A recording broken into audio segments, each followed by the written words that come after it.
ఒకనాడు తిన్నడు ఏమీ చేతకాకపోయినా కాలి చెప్పుతో శివలింగం మీద ఉన్నటువంటి నిర్మాల్యాన్ని తొలగిస్తే అదే కూర్చగా భావించి ఆయన అజ్ఞానాన్ని మన్నించి ఆయన గుండెలలో ఉన్న భక్తిని మాత్రమే అంగీకరించి ఆయనను అనుగ్రహించాడు.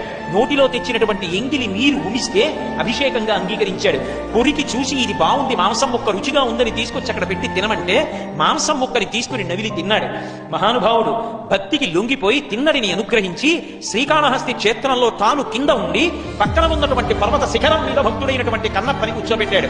అంతరాలయంలో తాను లోపలికి ఉండి ప్రథమ దర్శనం కన్నప్పని చెయ్యండి అని ఆలయం ప్రారంభంలో కన్నప్ప కనబడతాడు. భక్తుడైనటువంటి కన్నప్పకి ఏ శాస్త్రంలో ప్రవేశం లేకపోయినా ఆయన యొక్క భక్తిని మాత్రమే స్వీకరించి అంత అద్భుతంగా అనుగ్రహించాడు.